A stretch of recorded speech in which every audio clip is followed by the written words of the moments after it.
Welcome to the third installment of Worth the Wait. I am your host, Just Okay Caters, here with my wonderful co-host, Wally! And our moderator this week is... Go-to. Alright, so, getting right into the picks. Okay, for my third pick, I have Los Cthuluchadores, which is... I dare you to say that 5 times and not mess up. I'll mess up.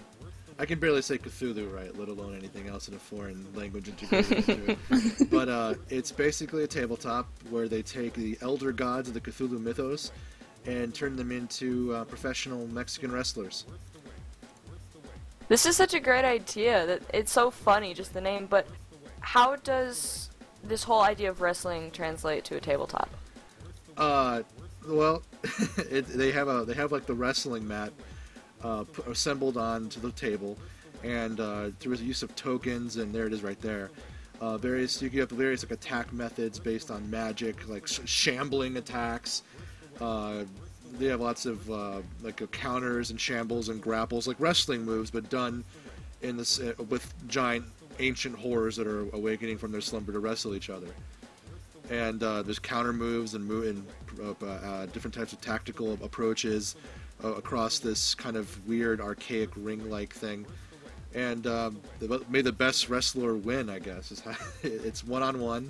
It's kind of chaotic and weird-looking, and it's Cthulhu, but wrestling. It's two completely divergent genres of entertainment rammed into each other, and I usually really get off on them.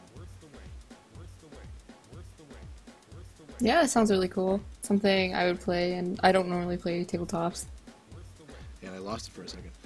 Because YouTube is weird. Okay, there we go. Oh no. That's mine. Do you want to go to yours, Kate? Yeah, my third pick this week, it's a very safe pick, that's why I did it. It is EvoCreo. It is a game that is coming out for the iOS, and it will also be making its way to PC. It is, to sort of put it poorly, it is a Pokemon clone, but it is a Pokemon clone that looks really freaking good. It looks very enjoyable. And what's cool about it is that it has a different battling system. So that the moveset, each move has tiers. Every Pokemon comes with stuff like a healing move, an attack move. It's a very set formula. So what they really try to do is take Pokemon, take the stuff that they liked, get rid of the stuff that they didn't like, and just give it a bit of a deeper battle. Cool. I'm not really dialed into Pokemon much, but I kind of grew up with friends that did. I was graduating high school just as it was getting big. Are you a Pokemon fan, Go-To?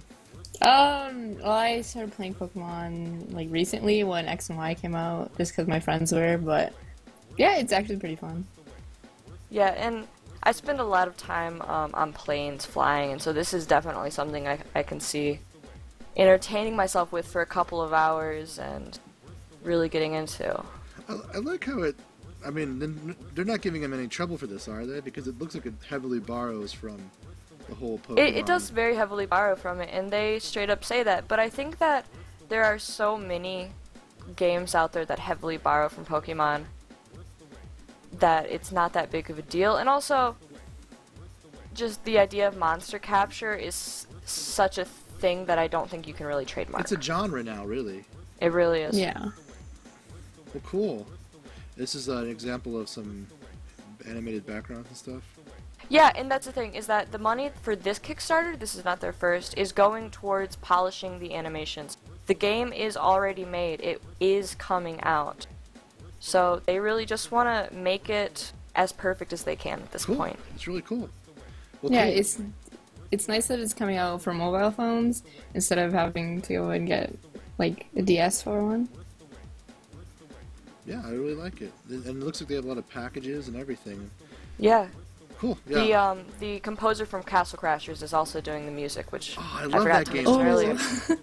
Yeah, so I have high hopes. I'm gonna probably be picking this up on my iPhone.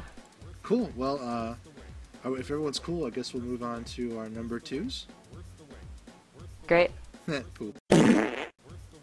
Okay, my number 2 pick is 39 Days to Mars.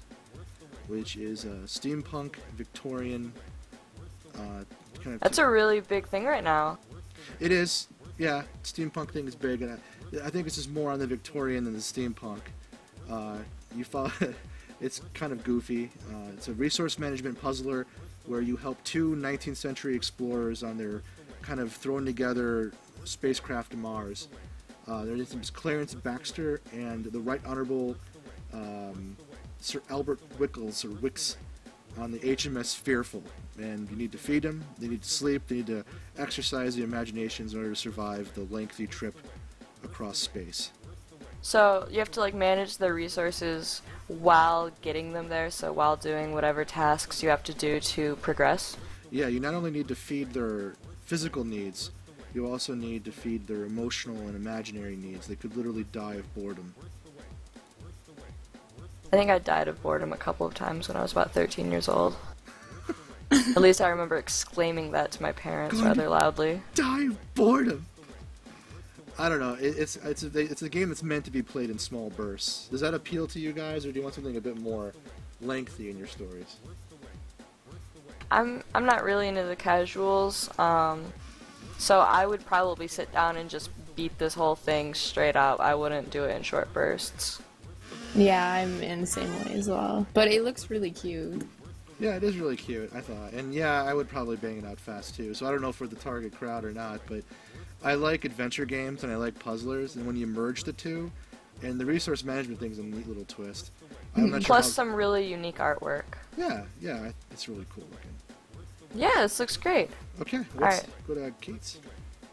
Alright, my number 2 pick this week is a tabletop game. It is He Who Laughs Last, and it is an investigative horror-style tabletop RPG that's set in LA, and I have to come clean because I think this is my 3rd tabletop pick, and I've never actually played a tabletop RPG, but this game has me really excited.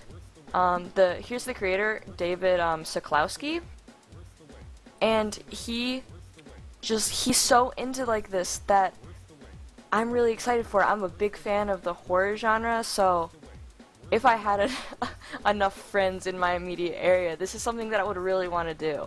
Yeah, and he's Polish too, so A+ on that note. But, right.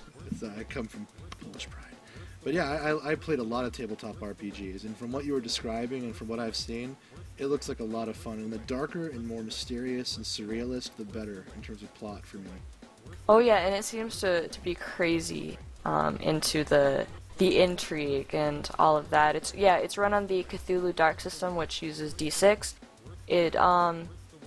I'm not familiar with that system, but it seems to be fairly simple. I did some background research. It's an open source Cthulhu-based rule set. So you can basically, it's for playing in the Cthulhu Lovecraftian universe for as cheaply and simply as possible. Great, and that seems like a really easy thing to get somebody like me who's never played a tabletop into. Are you an RPG gamer, Gotsu?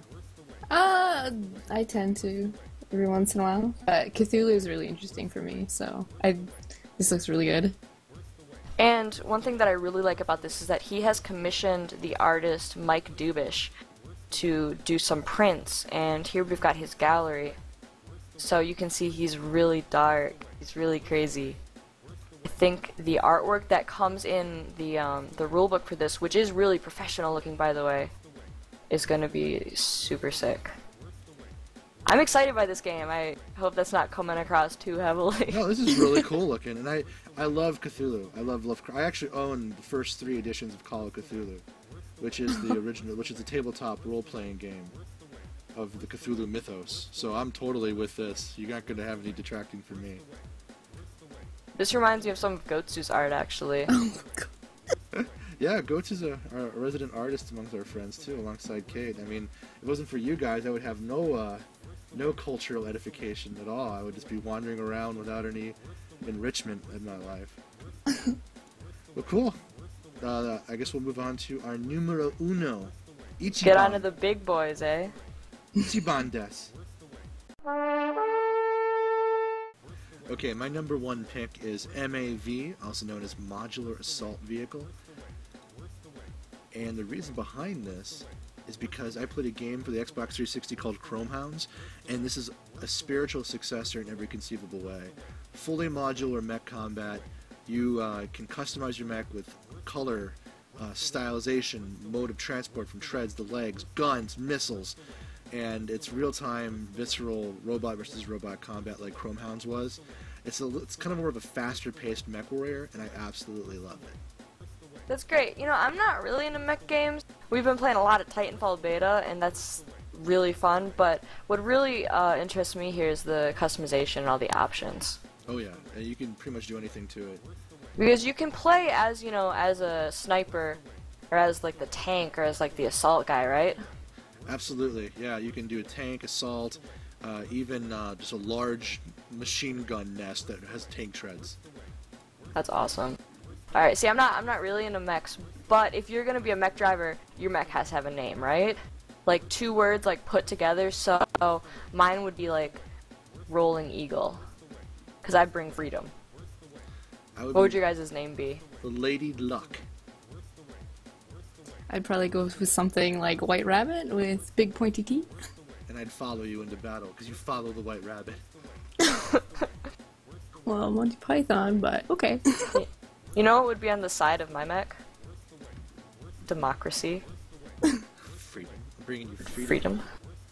I'm gonna liberate you. Alright, Okay, let's next move on up. to my number 1. My number 1 this week is 7 Frames. Really excited by it. I'm excited about everything. It's an action, suspense, mystery shooter. And it looks beautiful. Yeah. It is 7 framed, it's 7 episodes of 7 victims, 7 characters who have been framed by this mysterious corporation. There is a group of hackers involved. It's really suspenseful. It looks, I can't get over how cool it looks. Yeah, serve dinner in real time. But no, this is really cool looking. The graphics are stunning so far. Yeah, it looks gorgeous. And another kind of cool thing, and this is a touchy subject because it's DLC, and you know, a lot of people are really against DLC, but their DLC is going to be cross-perspective of each of their previous episodes, so you might play an episode as a villain, as a bad guy, as one of the people, like a maid who came in as a spy to set this guy up. So it gives you a really cool insight onto like how and why things are happening. Yeah, that sounds really cool. Yeah, would you pay money for a game like this, Goatsu? Would you probably support this? Yeah, I would. If it does come out, I probably will buy it. You know, it reminds me of like 24 with Jack Bauer, or the television show Lost. I love a cast of multiple characters, both good and evil, and following the unfolding narrative from multiple perspectives.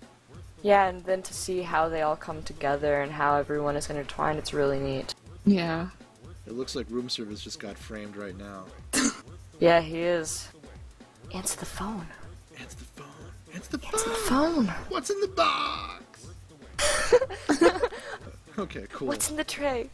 Alright, so I think that kind of wraps it up for this week. We've got some really great picks. Naked guy on the floor. Anything else you guys want to say?